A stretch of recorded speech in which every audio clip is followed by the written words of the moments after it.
मराठा समाजाला न्याय द्यायचा असला तर तुम्हाला घराच्या बाहेर पडावं लागणार आहे। छत्रपती शिवाजी महाराज की जय। मला या महाराष्ट्रातल्या मराठ्यांना सांगायचंय आणि सातारा जिल्ह्यातल्या पण, तुमच्या पुढे संकट उभा आहे। राजकीय नेते दबाव आणतील, तुम्ही जर दबावाला भेलात, तुमच्या लेकराचं आयुष्याचं तुम्ही वाटोळं केलं, तुम्ही त्याचं ऐकलं, तुमचे लेकर बर्बाद झाले म्हणून समजा।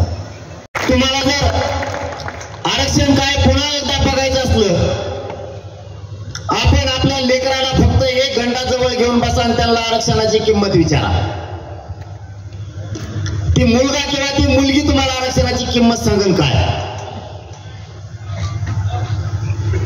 कारण अशी संधी मराठ्यांना पुन्हा येणार नाहीये आणि हेच मराठ्यांच्या लक्षात आलं की ही संधी मराठ्यांना आली।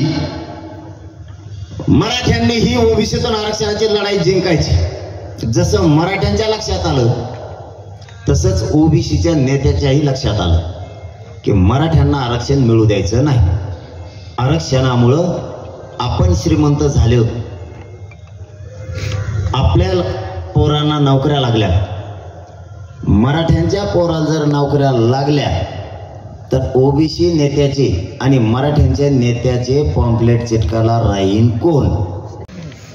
समजून घ्या, आरक्षण मराठ्यांना मिळून द्यायचंय, ते द्यायला तुम्हाला बाहेर पडावं लागणार आहे। कारण मराठ्यांना त्रास आहे, मराठ्यांच्या लेकराला त्रास आहे। सरकारनं न मागितलेलं 10% आरक्षण आपल्याला दिले आणि मराठ्यांचं ईडब्ल्यूएस सुद्धा रद्द केलंय। मराठ्यांना कुणबी प्रमाणपत्र निघायला लागले, त्याची ही व्हॅलिडिटी होत नाही। जाणून बुजून जातीवादी अधिकारी व्हॅलिडिटी होऊ देत नाही। तुमच्या साताऱ्यात जसं आहे तसंच महाराष्ट्रात सुद्धा आहे, पण आम्ही सोडत आणलेत प्रश्न बाकीच्या जिल्ह्याचे। साताऱ्याचा आज कळाला की तुमची व्हॅलिडिटी होत नाही। त्यांनी जर ह्या 8 दिवसात नाही केले ना साताऱ्याच्या दाखल केलेल्या व्हॅलिडिट्या, मग ताकी तो काच कमी ते अधिकारी।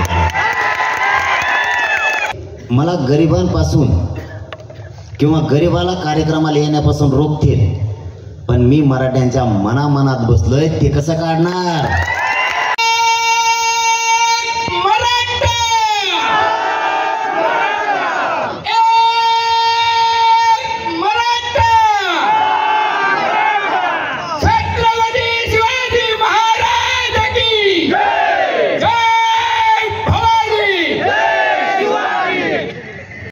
माग तर म्हणायची एकनाथ शिंदेचाच माणूस आहे, नंतर म्हणले राज ठाकरेचा, त्यांना काहीच नाही सापडलं, म्हणले उद्धव ठाकरे दिसतोय।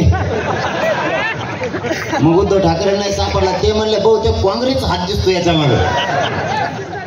अरे यांच्या लक्षातच आहे ना, मी माणूस आहे मराठ्यांचा, माझा मालक फक्त मराठा आहे। आणि आज मी सातारा राजधानीतून सांगतो, आम्हाला आमचं आरक्षण द्या, आमच्या मागण्या द्या। मला किंवा माझ्या समाजाला राजकारण नाही करायचं, पण तुम्ही जर नाही दिलं, तुम्हाला आम्ही पाडल्याशिवाय राहणार नाही। काय पर्याय सांगा बरं? पर्यायच नाही। 1 वर्ष कुठं आंदोलन असतं का?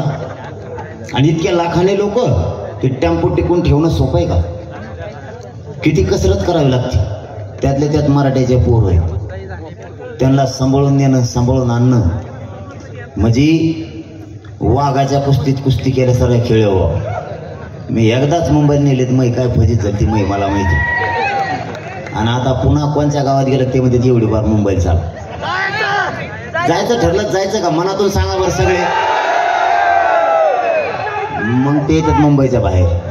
मला माझ्या समाजाची शक्ती वाढवायची, माझ्या समाजाची मला ताकद वाढवायची, या राज्याची पावर माझ्या मराठ्यांच्या हातात ठेवायची, पण कोणाचं थेंब रक्तही न सांडता।